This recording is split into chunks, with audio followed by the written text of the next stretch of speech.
Hey guys, hope you're well. So this recipe you're gonna love. It's a beautiful smoky veggie chili with salsa, homemade flatbreads. It's really comforting to eat. You get 4 of your 5 fruit and veg a day in one dish. Come on! What you need is a large non-stick casserole style pan on a high heat. We've got about 3 or 4 beautiful sweet potatoes.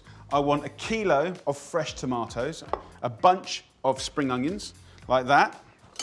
And then one of the heroes of the veggie world, sweet corn. Get your 2 corn, put it in your hot, dry pan, turn it like every minute, and then after about 5 or 6 minutes, it will be lightly golden all over, and that's what we want. At the same time, get your spring onions, just take that funky little wafty end off, and these can go straight into the hot pan as well. We're also gonna put in 4 cloves of garlic. So I've peeled this garlic here. The sweet potato here, we'll just slice up into little kind of 2-centimeter chunks. Okay, so the sweet corn needs a little bit more time. The actual spring onions, they're done. I'm gonna take the white parts of the spring onion off and put it here, and that's gonna be in our salsa. Green part is gonna go in a liquidizer. If we look in the pan here, can you see these lovely garlic cloves? They go in the liquidizer as well. So next up, we'll just get this sweet potato in here. I'm gonna put about 800 grams of tomatoes. I'm gonna put like 2 or 3 of those tomatoes over there. The rest of the tomatoes just cut in half and we're gonna put in the liquidizer. So 2 tins of black beans. We're gonna put 1 tin, juice and all, into this liquidizer. Also, I'm gonna use a spice. So I've settled on a beautiful Cajun seasoning. 2 heaped teaspoons. Right, let's blend it up.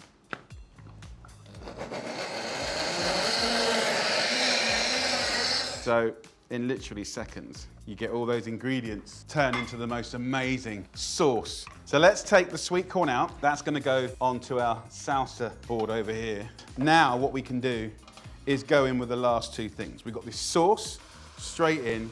The flavor is gonna be amazing. And then in with the rest of the black beans and the juice. So you've got nice whole beans in there. So now what we have to do is turn down this heat, let it simmer away for about half an hour, 20 minutes until the sweet potato is tender. So as that does its thing, I'm gonna show you how to make beautiful homemade flatbreads. So here, I've got 150 grams of self-raising flour. What I wanna do is add to this a good pinch of salt and then 80 milliliters of water. That goes in. I tend to use a fork and just angle the bowl and mix it around, and then we can start using our hands. As soon as it's cleaned the bowl, then just give it a little knead. For about a minute, you don't have to do sort of too much. Cut it roughly into 4, right? There's your 4 balls, and I tend to just put my hand on it, push down, and roll it around, and you just make a little ball like that. So roll these into 4 lovely balls, let them rest now for a couple of minutes while we turn this veg into an amazing salsa. First job, I'm gonna take the beautiful charred sweet corn, and then I'm just gonna get my knife and just carefully hold it and run the knife down the sweet corn. Do that to the second one. Then we can push that to one side. We can go in with the beautiful spring onions. So that goes into the bowl as well. And then the tomatoes, I'll cut in half like this. See where the little core is here? Just cut that out. Then just squeeze the juice of the tomatoes away. Just like roughly slice it up, and then the tomatoes go in. Salt and pepper is really helpful in this story, but also vinegar. So mix it up.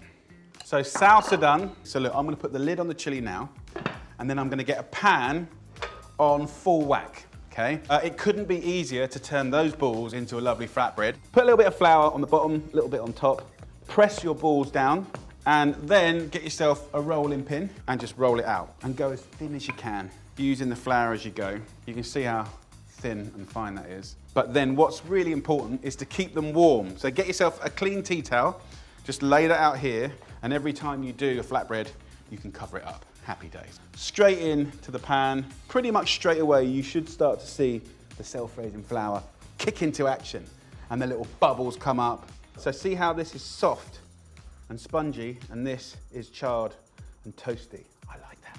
Right, so straight into here, cover it up. So third one down, last one, in we go, and then we're ready to serve. Okay, so time to serve up now. Get yourself a nice, generous serving of the sweet potatoes, the beans. We'll take that salsa, and on top we go. We've got the flatbread here, so we take that and we can kind of tear it up, literally shove it in the side. Let's just take a little bit of coriander, a little bit of yogurt to kind of contrast it. That's an optional as well. I mean, it was a vegan dish, now it's a vegetarian dish, but you can kind of get vegan yogurts and stuff like that. Let's get amongst it. I love just tearing up our homemade flatbreads. Oh, come on. That is delicious. Hey guys, hope you're well. We're gonna make the most delicious mushroom pasta with garlic, spinach, mushrooms, a rich sauce. We've got a crunchy thyme and garlic breadcrumb topping. It's just joy, joy, joy. Let's get cooking. Put the pan on a medium-high heat and a pot of boiling water. First job, garlic breadcrumbs. Finely slice 2 cloves of garlic. This is my wife's favorite bit. So what she loves and what I love about this is the crunch of the breadcrumbs with the soft, delicate pasta. It's a really beautiful combo. We're gonna go in here with some olive oil. Go in with the garlic, get that sizzling. The next ingredient, thyme. Fresh thyme is joyful. A few nice little stalks. Just pull the lovely little leaves off the stalk. They normally pop and spit a little bit, but the flavor from thyme is amazing, especially with mushrooms. Listen to that. And then in with the breadcrumbs, and we can turn that temperature right down. Just toast off these breadcrumbs. And this will make the most amazing little sprinkle for any pasta, any ravioli, even soups, gorgeous on salads. So once it's gorgeous and crispy, put it in our little bowl, and this people will fight over. Pan back on the heat. I've got 2 packs of mushrooms, but you really could use oysters, button mushrooms, anything you like. So 4 cloves of garlic and mushrooms, classic flavor. Back in the pan, we're gonna go in with some olive oil, in with the garlic, that will perfume the oil. Then I'll take the other half of that thyme and pick in the lovely leaves there. Nice generous pinch of black pepper as well. We'll go in with the mushrooms. Now that looks like a lot of mushrooms, but if you give that about 10 minutes of cooking, stirring nice and regularly, that is gonna half in size, it's gonna intensify and double in flavor, and that's gonna be amazing. So we'll let that cook out, then I'll show you what to do next. So if you look at the mushrooms now, the water's starting to cook away, and it will go now from boiling to frying. Can you hear it? And you can see it's dried up. It smells amazing. Right, let's have a little taste. Amazing. So normally at this stage, I put in a little cream or creme fraiche, and that's definitely very traditional, but I got told about a little tip that is just naughty, and it's basically a tin of mushroom soup. And it basically means you get double mushroom flavor. So put all of it in, nice little tin of quality mushroom soup. Fill this tin up with a little bit of water, and then like half a tin, a whole tin, depending on how thick the soup is. Just put that in there and let that simmer away. You get this silky old school sauce. You've got extra seasoning in there. You're down on the saturated fats and up on the veg, so it's a nice little trick. Mix that up, let that simmer. The water here is now boiling. We'll just put a little salt in there, and we're gonna go in with 300 grams of your chosen pasta. Look, you could use whatever you like. I'm going in with tagliatelle. Lid on until the water comes up to the boil again. The pasta sauce is already looking good. So we've got an ingredient to go in there, spinach. I'm using the frozen spinach because it's super convenient. You get that really nice kind of dense, dark spinach. Nutrition through the roof. Just gonna put 2 little cubes like that in. That's about 100 grams. And that will just defrost and cook into it. Those pops of green, amazing. What I like to do now, you don't have to do this. Some people take pasta and put it in a colander. The water goes down the drain, and it's the water that helps the sauce be silky.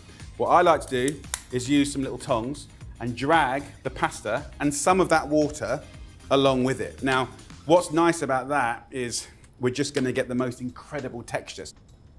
And then a little bit of Parmesan. So you just need a little bit for seasoning, and having fresh Parmesan makes all the difference. Just toss it like this. Can you see how elegant this is? The smell is incredible, and that's the beauty of cooking, right? You can take the cheapest mushrooms and make them joyful.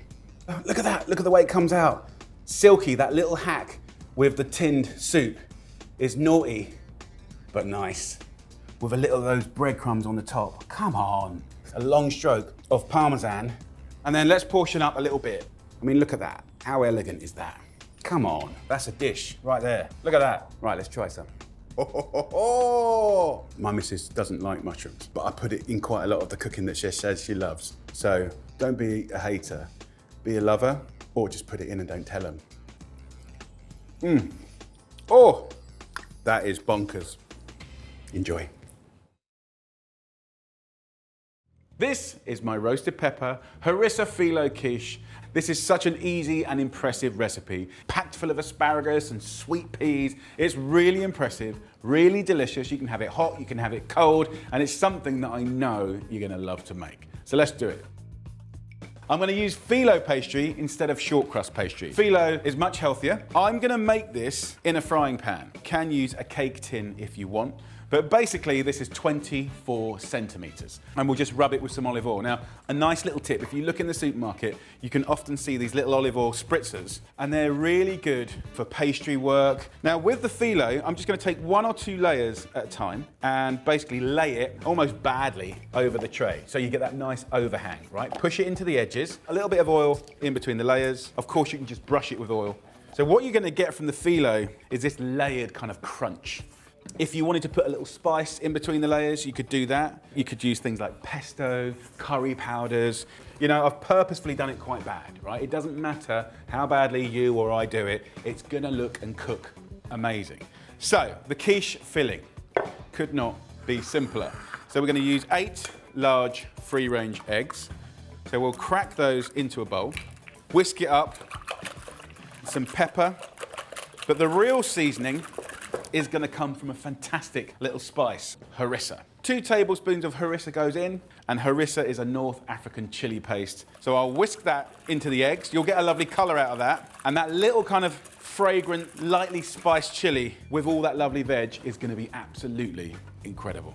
First veg that I'm going to get in here, frozen peas, 200 grams, always there, always reliable. I always have these in my pantry, some lovely grilled peppers, massive flavour. So I've drained them and I'm just going to hack it up. It's about 460 grams of peppers. They're all de-seeded. They've already been kind of charred, so you've got that lovely smoky taste of sunshine. Look at the colour. Right now, asparagus is great. I love asparagus, super healthy. Trim off the end, just slice up the asparagus stalk, about 1/2 centimetre thick, and then I'll keep the tips. Just throw it all in. So last ingredient is feta. So this will act, you know, as a seasoning, and it's got that tang, saltiness, absolutely beautiful. So just give it a nice little mix up. It's a really good principle. You know, you could use lovely spinach, fresh or frozen in there. You could use lovely herbs. You can mix up the cheese. So into the pan we go, every last bit. Just kind of level it out. That last little bit of feta on top, like that. Look at that, that is a picture. Super pretty. And then literally at the side, just kind of roll up the edge and just push it in like that. And that's basically your rim, your crust. So that's gonna go gnarly, crunchy. It will soak up some of that lovely egg. Doesn't matter if you do it badly. When it bakes, it's just gonna kind of turn into something beautiful. So that's it, that is it. It's gonna go in an oven at 190 degrees Celsius for about an hour. So in we go, 1 hour, happy days. Have a look at that, come on. Oh, look at the colour, I just love it. It just kind of cooks into a gorgeous rustic quiche, and it will pretty effortlessly just pop out. Beautiful, look at that colour. What I love to do now, a little honey. Obviously it's optional, but it really works. It works so well. And that sweetness with the saltiness of the cheese and the harissa, beautiful, something a little bit different. Oh, look at that. And look how delicate that pastry is. Really crispy. Happy days. Serve it with a nice mixed salad. That'll be lovely. So there you go, guys. My beautiful roasted pepper harissa phyllo quiche. It looks really impressive. Immense. Let's have a little try. The harissa lifts it away from that classic quiche to like another kind of pie.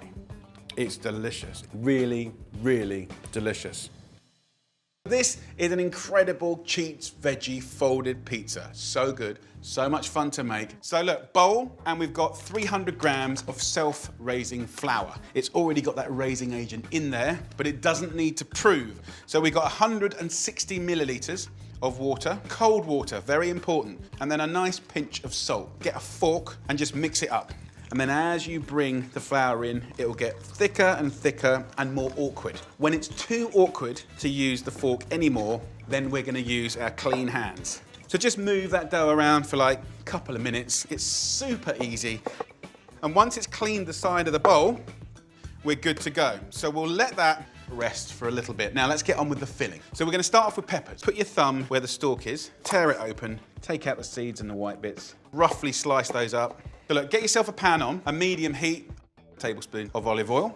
I'm gonna use 2 cloves of garlic to give it that nice flavour. If, and only if you want to, chili. Don't have to. I use a little bit, even with the kids. I'm training them. A little bit of background heat is quite nice. Into a pan, smells amazing already. So look, basil, pick the leaves off for later in the sauce, which I can put to one side. But then the stalks, don't throw them away. There's plenty of flavour. We can just slice up and we can get that in there as well. So in we go. We want to get ourselves a nice onion. I've used a red onion, which I love. Just going to peel it and then just slice it up. That can go into the garlic. And we just want to soften that up for a little second. Oh, my eyes are starting to water a little bit, but that's all good. In with the peppers. And we're going to season with pepper, very emotionally. So one of the great guides to helping you be healthy is colour.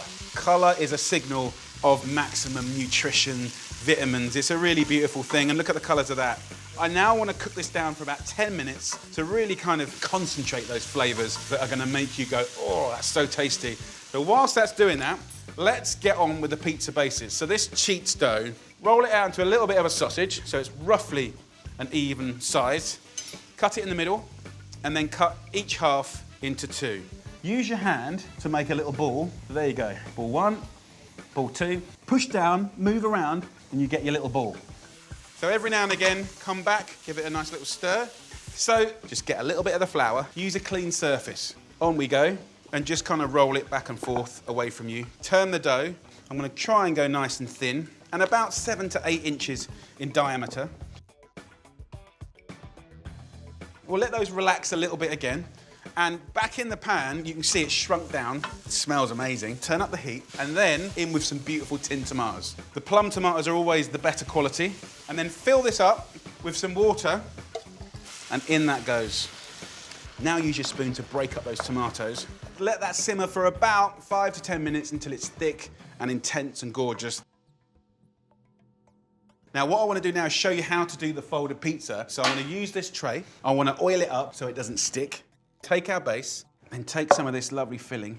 Grab the sides, pinch it, one end, pinch it at the other, and then just kind of let it hang. Any imperfections or tears will cook out. It will be rustic, it will be beautiful. Don't stress. Pinch, pinch.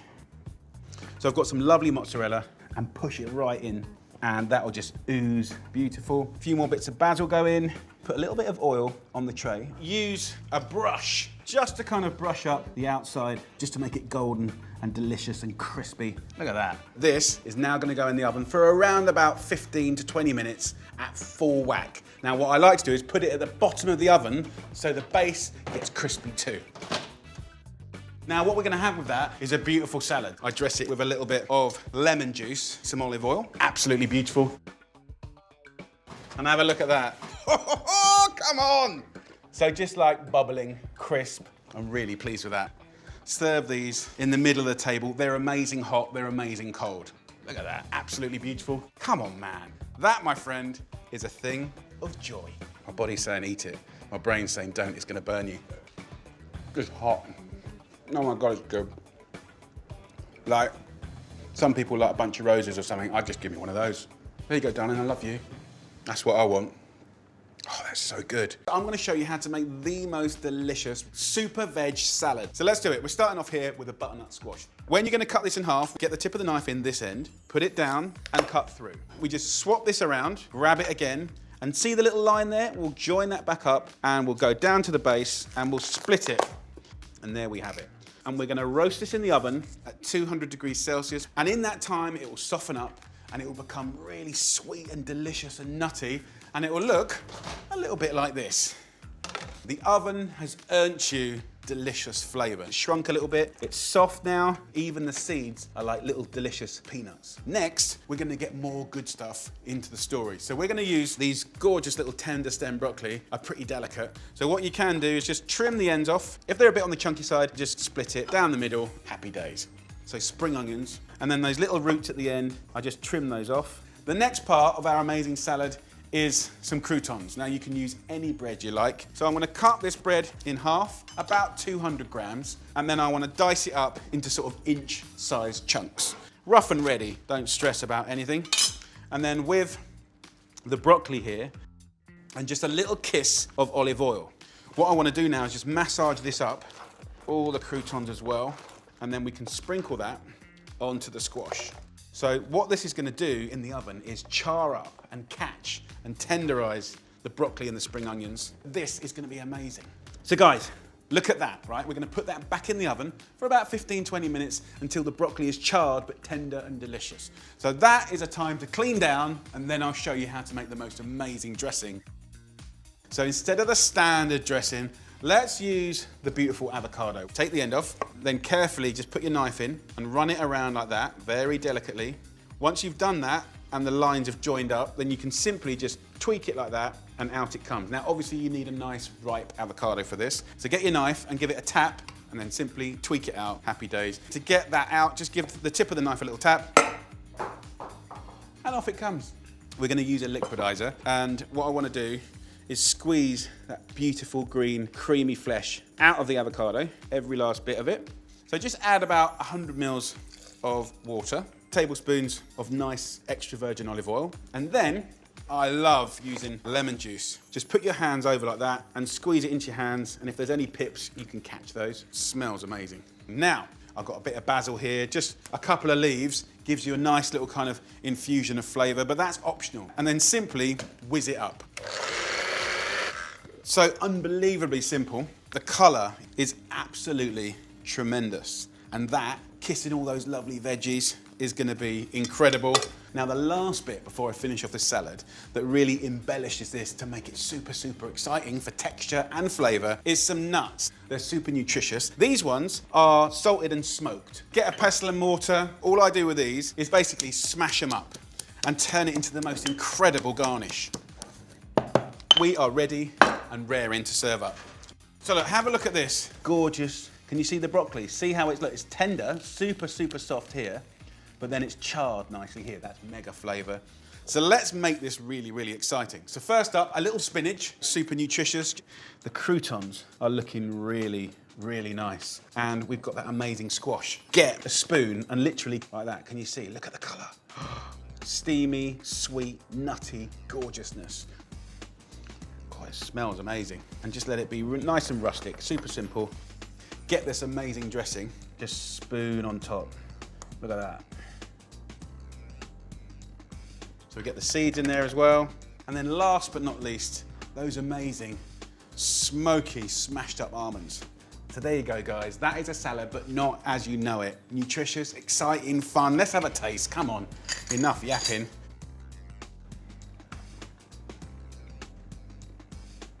That's delicious. The squash is nutty and sweet, and then it's soft, so you get that kind of crunch of the almonds. It's smoky. That is a mouthful of joy. So guys, what are you waiting for? Have a cook up and enjoy. Go on.